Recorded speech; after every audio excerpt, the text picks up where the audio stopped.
léegi gars yi ñëw si Amadou moom parce que Baro am na lu mu juñ léegi par rapport au cadre ñun danoo jàppoon ne cadre dañuy taxaw te ba fii nii loolu lañ mën a jàpp parce que gis neen kayit bi nga xam te ni génn na pour yëgle aux différentes parties que le cadre war nañ sëgg si pourvoi en cassation bi nga xam te ni moom la avocat Ousmane Sonko koy introduire woon mais comme ni nga ko waxee ni mu am une exception d'inconstitutionnalité boo xam ne nii les avocats d'Ousmane Sonko introduire nañ ko loolu lan lay tekki benn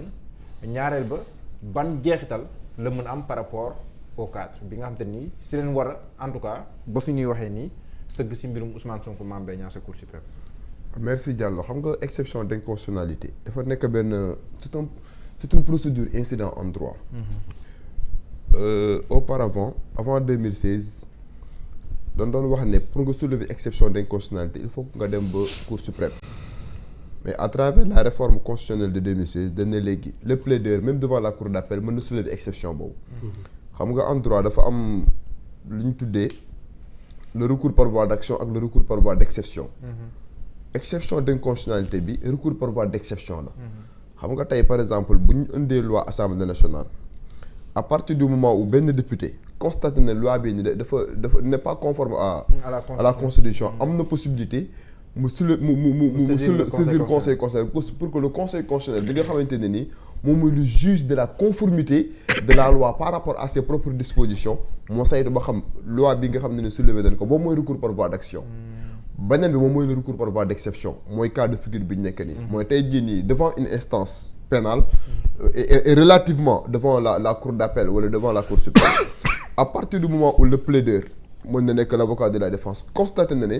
il y a une loi qu'on veut faire appliquer à son client et constaté na moom aussi que cette loi-là qu'on veut faire appliquer à son client est contraire à une disposition constitutionnelle mu demander à ce que le juge sursoir à statuer saisir le conseil constitutionnel. léegi nag bi nga xamante ne tey jii nii jóge nañ devant la cour d'appel bi nga xamante ne ni dafa aggravé woon la première peine bi nga xamante ne ni tribunal d'instance jëloon na ko à l'encontre tribunal correctionnel jëloon na ko à l'encontre de Ousmane Sonko. donc avocat de Ousmane Sonko yi xam nga ci côté boobu aussi je crois que Ousmane Sonko il doit beaucoup à ses avocats et quand je dis Ousmane Sonko il doit beaucoup à ses avocats c'est des gens yoo xamante ne nii niñ maîtriser procédure dafa jéggi dayoo je prends l'exemple de Ciré Clédor Ly c'est un fin prosocialiste boo gisee par exemple depuis lors toujours ñu mën a envisager une hypothèse bu Ousmane Sonko mën a bokkee élection yaakaar naa ne c'est pas l'intelligence de Ousmane Sonko en tant que tel mais c'est la tâche bi nga xamante ne avocat bi ñu ngi koy def bi ñu jógee cour d'appel bi avocat yi di def le pourvoi en cassation danoo soulever wàlla exception d'inconstitutionnalité mais nag Diallo bugguma aussi waa Pastef di dormir sur seeni lauriers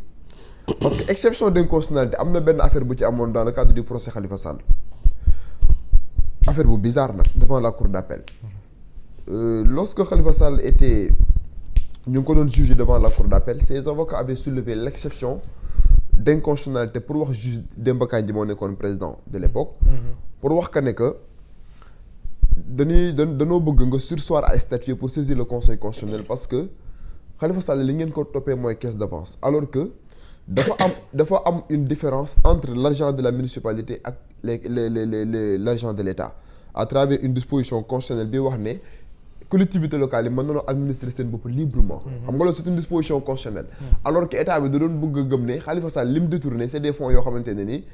ce sont des deniers publics léegi avocats yi soulevé woon exception d'inconstitutionnalité pour démontrer que loi bi ñu bëgg a appliquer à Khalifa Sall dafa contraire à la constitution bi nga xamante ne ni prévoir na que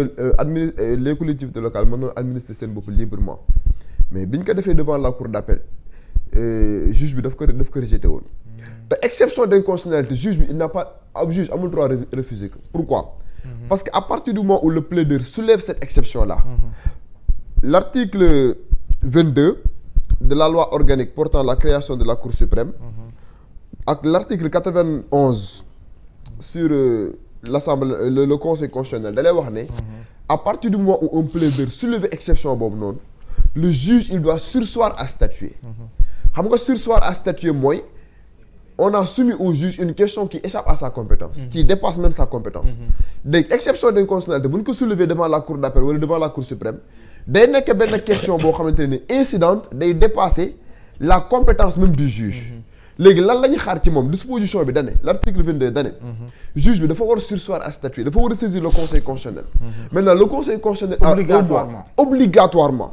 dafa war a surseoir à statuer mu saisir le conseil constitutionnel léegi le conseil constitutionnel aura un mois pour vérifier de la conformité de cette loi par rapport à une disposition constitutionnelle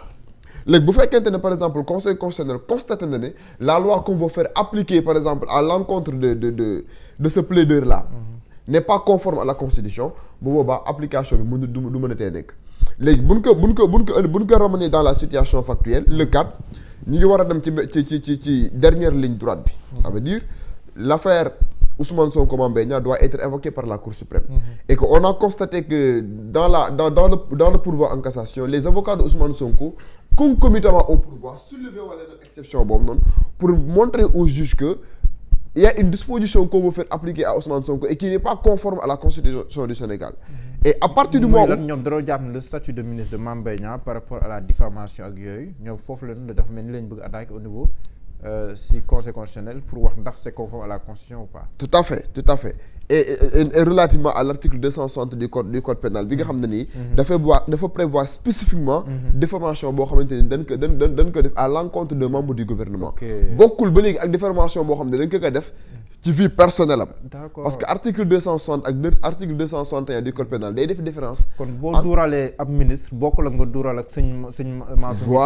voilà ñaari diffamation yooyu noonu les deux dispositions dañ ko expliquer de manière différente donc mooy 260 ak 261 du code pénal léegi bu fekkente ne par exemple exception boobu noonu soulevé nañ ko à partir du moment où les dispositions yi wax nag xaw ma nag ba xam par exemple Cour suprême dina respecter loolu parce que je vous ai rappelé tout à l'heure benn cas de figure bu mu amee woon mais juge bi daf ko rejeté woon jour boobu je me souviens les avocats de Khalifa Sall dañoo meroon ba en pleine audience dañoo jug sumi seen robe parce que loolu même étudiant première année en droit dañ lay jàngal ne à partir du moment où l'exception d'inconstitutionnalité est soulevée le juge doit surseoir à statuer c'est-à-dire juge bi dañ ne ko bu boobaa yow tu n'as même pas le droit ngay jéem a saytu surseoir à statuer parce que on t'a soumis une question qui dépasse ta compétence question boo xamante ni le conseil constitutionnel moo ko war a régler boo boobaa day surseoir à statuer mu saisir le conseil constitutionnel pour que le conseil constitutionnel bi nga xam ne moom mooy le seul juge de la constitutionnalité des lois de la conformité des lois par rapport à ces dispositions mu xool ba xam li nga xam ne ni plaideur bi soulevé na ko ba xam baax na wala baaxul parce que exception d'inconstitutionnalité c'est pas pour rendre la procédure irrégulière mais c'est juste pour demander au juge mu surseoir à statuer parce que y a une disposition boo xamante ne ni peut-être du code pénal boo xamante ne ni dafa nekk aux antipodes d'une disposition constitutionnelle léegi nag loolu juste Cour suprême lu mu am dayo il n'a pas la capacité de vider cette question là et à partir du moment où amul capacité de vider cette question là bu fekkente ne àgganan ci le cadre et que juge na nécessaire que exception bi nga xamante ni avocat Ousmane Sonko yi soulevé nañ ko nekk na loo xam ne day échapper sama compétence te article 22 de la loi portant la création de la Cour suprême prévoir na que article 94 de la loi sur article 91 du moins de la loi sur le conseil constitutionnel prévoir na ko donc de ce point de vue là bu fekkente ne par exemple le juge de la Cour suprême prendre na en considération cet état de fait mu surseoir à statuer saisir le conseil constitutionnel à partir de ce moment déterminé yaakaar naa ne dossier boobu noonu mënul empêcher la candidature de Ousmane Sonko. ndaxte benn weer bi day fekk ne. voilà parce que bu saisiree le conseil constitutionnel aura un mois. pour mën a vider exception boobu moo xam ne soulevé na. dina fekk boobaa ñu wax ñi mën na nekk candidat. voilà nga ne kan moo nekkoon juge jamono Khalifa Sall. Demba Kandji moo nekkoon président. moo nekkoon médiateur. présentement il est le médiateur de la République. moom moo nekkoon aussi président de la commission nationale de rassemblement.